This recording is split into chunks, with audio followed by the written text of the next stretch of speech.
P15 Passbook is America's passport for unity, and it's a new book. It's coming out on Martin Luther King's birthday, January 15, 2016. After that date, you can get it at Amazon.com or Bookmasters.com, but P15 is a personal action plan. It's 15 principles, all beginning with the letter P, and you can go to my personal webpage and check it out. But you can be the first to hear it. Let me just read some from the preface of the P15 Passbook. And it reads, P15, or Project 15, is a personal action plan and a cornerstone of the More Love movement. I founded the More Love movement in 1999, and it includes television, radio, web outreaches, and the whole premise, friends, is that God is love.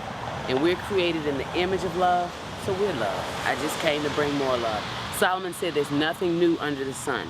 So these 15 principles are nothing new. You already know them. But I just wanted to share them with you in this Passport for Unity. It's a critical time in history with race relations, police brutality, economic disparity, and everything. The list continues. We need more love. And recently at the Selma commemoration, presidential candidate Hillary Clinton said that it sounds unusual for a presidential candidate to talk about love and kindness. She said, but that's exactly what America needs right now, love and kindness. And this book, the P15 Passbook, is dedicated to our President Barack Obama, and our First Lady, Michelle Obama. And I thank God for what they've done to help with the cornerstones of the More Love movement, things that you want and things that I want. Unity, order, faith, justice, peace, and equality. So let me finish reading from the preface. It's called the P15 Passbook, America's Passport for Unity. But in South Africa during apartheid, blacks were required to carry a passbook if they traveled outside of their homelands.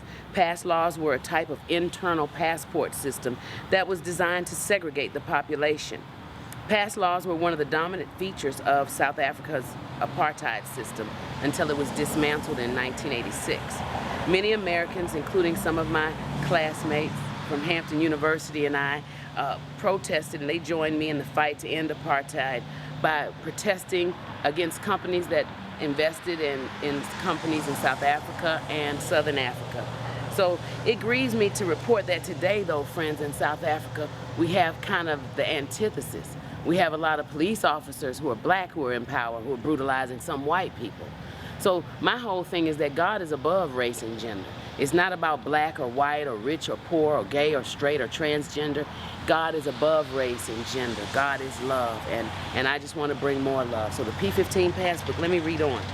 It's just so exciting. I want you to get your copy as soon as it comes out. But I tell you what, it says,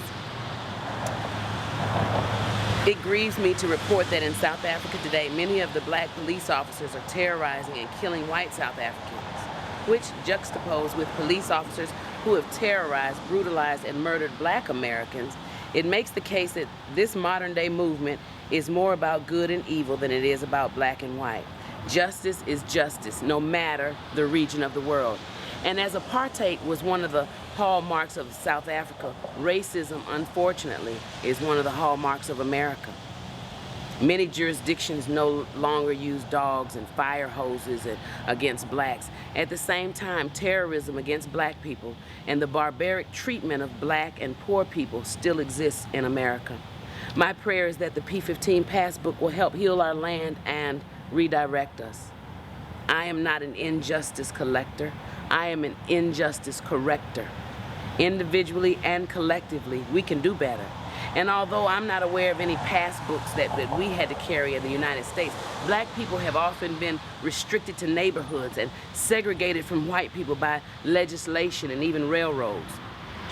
Although the Confederate flag has been removed from the Capitol grounds of South Carolina, courthouses throughout this country contain murals and other fixtures that depict symbols of racism and racial inequality.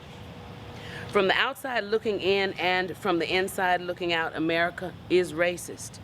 If we are all black, white, Asian, Latino, gay, lesbian, bisexual, transgender, queer, questioning, young, old, male, and female, if all of us as a country, if each of us is willing to learn and love, we can achieve great things.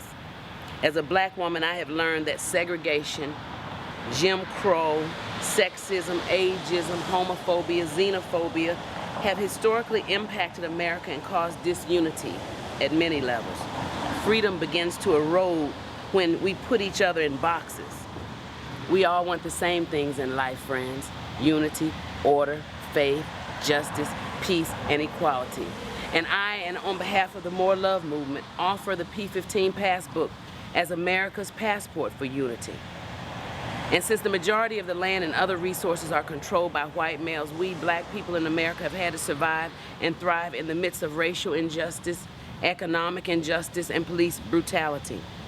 Although our country has a small number of black people who are corporate executives and entrepreneurs, most affluent black people are involved in the entertainment industry. Entertainment is one of the historical ways for blacks in America to rise above poverty and get out of America's ghettos. And in Appendix A, I analyzed theories related to race and entertainment, and you'll just love some of the appendices in the book. There's one appendix where I have what the government should do for black people, and then I have an appendix that says what we need to do for our own selves.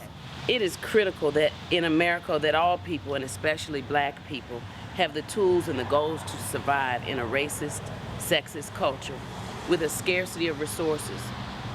The scarcity of resources is partially due to the lack of reparations and training after emancipation and desegregation, and partially due to mass incarceration rates of black men who are underrepresented in homes and civil rights organizations and churches and universities. And it's partially due to our own misplaced values, maladministration and misadministration.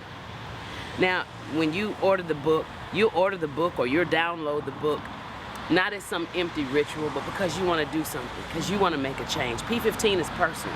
There are 15 personal things that you can do and that I can do.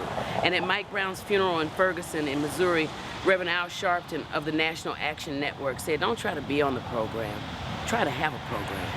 Iyanla Vanzant said, "Plan, participate peacefully." So we took P15, the message to Ferguson. We took it to the NAACP, to the SCLC. Now it can come to you, to your homes. So I encourage you, January 15th, and after that date, you can order it. We're going to launch it on Martin Luther King's birthday in 2016. I want you to get your personal copy at Amazon.com. Visit my personal webpage with prayer requests, comments, More Love with Dr. Judy, JUDI.com. We need unity. We need order. We need faith. We need justice. We need equality. And we need you. Each person can make a difference. I encourage you to pick up the America's Passport for Unity, the P15 Passport. God bless you. Heaven smile upon you. Till next time, more love with Dr. Judy.